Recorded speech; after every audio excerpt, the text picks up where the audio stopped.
नमस्कार दोस्तों, मेरा नाम है रंजीत कुमार और आज की टॉप हेडलाइन है कुछ इस तरह। भारत ने 156 LCH प्रचंड हेलीकॉप्टर खरीद के लिए दी मंजूरी। रूस ने नई परमाणु संचालित पनडुब्बी लॉन्च की। BEML लिमिटेड ने FRCV के लिए एक्सप्रेशन ऑफ इंटरेस्ट जारी किया। साथ ही BEML लिमिटेड ने स्वदेशी high mobility vehicle 12x12 launch किया। चीन की J-20 लड़ाकू विमान में स्टेल्थ क्षमता में कमी।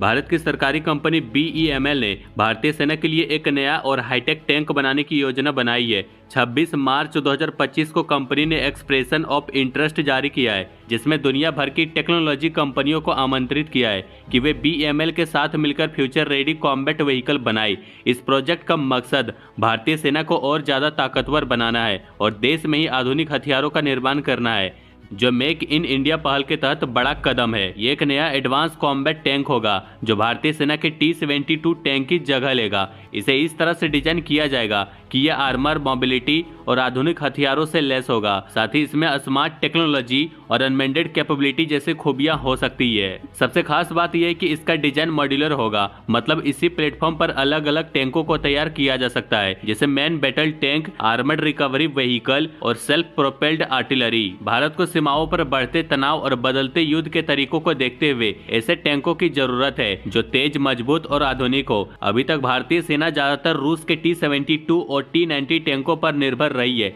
लेकिन अब वक्त आ गया है कि हम अब अपने स्वदेशी टैंक बनाएं। इस प्रोजेक्ट से भारतीय रक्षा उद्योग को मजबूती मिलेगी और BEML को भी दुनिया के टैंक निर्माता देशों में पहचान मिलेगी। भारतीय सेना की योजना है कि 2030 तक इस टैंक का प्रोटोटाइप तैयार हो जाए। ये एक लंबा और बड़ा प्रोजेक्ट है जो सिर्फ सेना की ताकत नहीं बढ़ाएगा, बल्कि भारत को दूसरे देशों के टैंकों को बेचने का मौका भी देगा। अगर ये प्रोजेक्ट सफल रहा तो भारत रक्षा उत्पादन में आत्मनिर्भर बन सकता है और दुनिया के बड़े टैंक निर्माताओं में शामिल हो सकता है।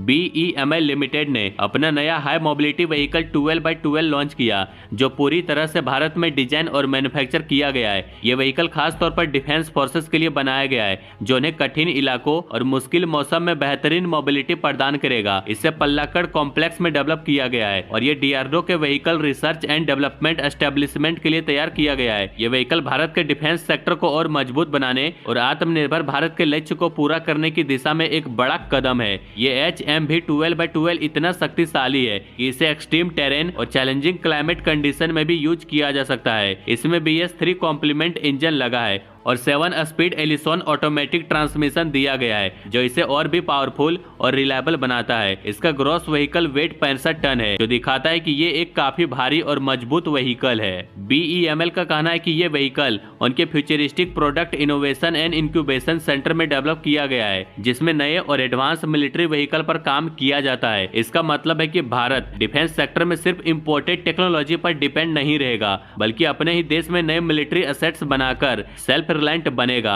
ये नया HMV 12x12 भारत की सेना के लिए एक महत्वपूर्ण और ताकतवर व्हीकल होगा, जो उनकी ऑपरेशनल कैपेबिलिटी को और बढ़ाने में हेल्प करेगा।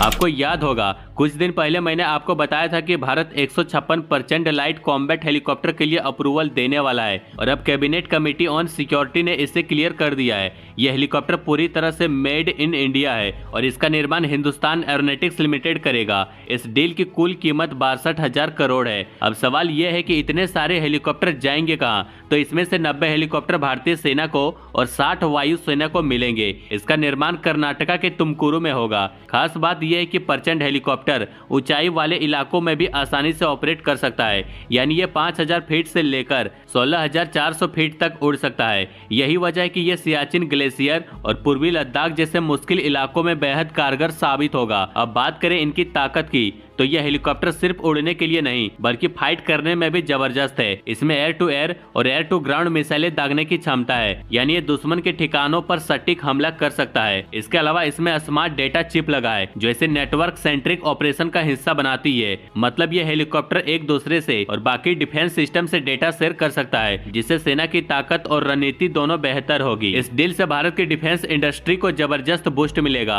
इससे न सिर्फ सेना की ताकत बढ़ेगी, बल्कि हजारों लोगों को नए नए रोजगार भी मिलेंगे। प्रचंड हेलीकॉप्टर को पहली बार अक्टूबर 2022 में भारतीय वायुसेना में शामिल किया गया था और अब इतने बड़े ऑर्डर के साथ भारत अपनी रक्षा ताकत को नए लेवल पर ले जा रहा है। इस साल सरकार ने लगभग 2 लाख करोड़ के डिफेंस कॉन्ट्रैक्ट साइन किए हैं, जो देश को आत्मनिर्भर और मजबूत बनाने की दिशा में एक बड़ा कदम है।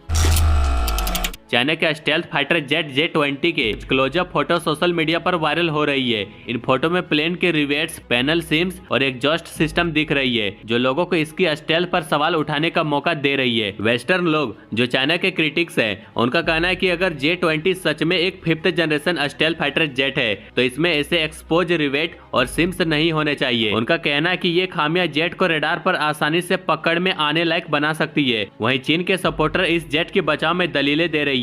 उनका कहना है कि हो सकता है कि ये विजिबल रिवेट्स और सिम्स एक टेम्पोररी चीजें हैं और असली मिशन के समय इन पर कोई कोटिंग या कवर लगाया जाता हो, ठीक वैसे ही जैसे पहले अमेरिका के F-117 नाइट हॉक में किया जाता था। यानी ये खामियां सिर्फ फोटो में दिख रही है, असल में ये जेट पूरी तरह से स्टेल्थ हो सकता है। इसके अलावा एक और मुद्दा कनार्ड इंजन प्लेसमेंट और एग्जॉस्ट का है। वेस्टर्न क्रिटिक्स का कहना है कि ये फीचर J-20 को रेडार पर और ज्यादा विजिबल बना सकती है, जबकि चीन के लोग कह रहे हैं कि उनका डिजाइन सिर्फ स्टेल्थ पर फोकस नहीं करता बल्कि मनूवर एबिलिटी को भी इंपॉर्टेंस दिया जाता है। कुल मिलाकर यह बहस तकनीकी से ज्यादा राजनीतिक होती जा रही है। चीन के सपोर्टर कह रहे हैं कि J-20 कितना भी स्टेल्थी हो या ना हो, यह अमेरिका को टेंशन देने के लिए काफी है, जबकि वेस्टर्न लोग बोल रहे हैं कि ये सिर्फ पेपर पर 5th जनरेशन है। असल में ये 3rd जनरेशन जैसा लगता है। J-20 युद्ध के मैदान में असल में कैसा प्रदर्शन करेगा ये तो सिर्फ वक्त ही बता सकता है। तब तक एक्स पर यही ऑनलाइन वॉर चलता रहेगा। रूस ने अपनी नौसेना को और मजबूत बनाने के लिए एक नई न्यूक्लियर पावर्ड पनडुब्बी प्रेम लॉन्च की, जो हाइपरसोनिक जिरकॉन मिसाइलों से लैस है। ये मिसाइल 10,000 किलोमीटर प्रति घंटे की रफ्तार से उड़ सकती है और अपने लक्ष्य को बेहद सटीकता से मार सकती है। राष्ट्रपति व्लादिमीर पुतिन ने इस लॉन्च को रूस की समुद्री सुरक्षा के लिए एक बड़ा कदम बताया, खासकर आर्कटिक क्षेत्र में जहाँ रूस अपनी सैन्य उपस्थिति को और मजबूत कर रहा है। यह पनडुब्बी प्रोजेक्ट 885 M यासेन क्लास का हिस्सा है और इसका निर्माण 2016 में शुरू हुआ था। अगर रूस की नौसेना की बात करें तो उसके पास 64 पनडुब्बियां हैं, जो दुनिया की सबसे ताकतवर नौसेनाओं में से एक मानी जाती है। इसमें से 16 न्यूक्लियर बैलिस्टिक मिसाइल पनडुब्बी है, जो स्ट्रेटेजिक डिटेरेंस का काम करती है, यानी दुश्मनों को डराने और रोकने के लिए हमेशा तैयार रहती है। रूस की नौसेना में अलग अलग तरह की पनडुब्बियां शामिल है, जैसे बोरोई क्लास जो एक साथ कई बैलिस्टिक मिसाइलें ले जा सकती है, और यासेन क्लास जो मल्टीपर्पज अटैक पनडुब्बी है और अन्य पनडुब्बियों और जमीनी ठिकानों को निशाना बना सकती है। इसके अलावा डेल्फिन, कलमार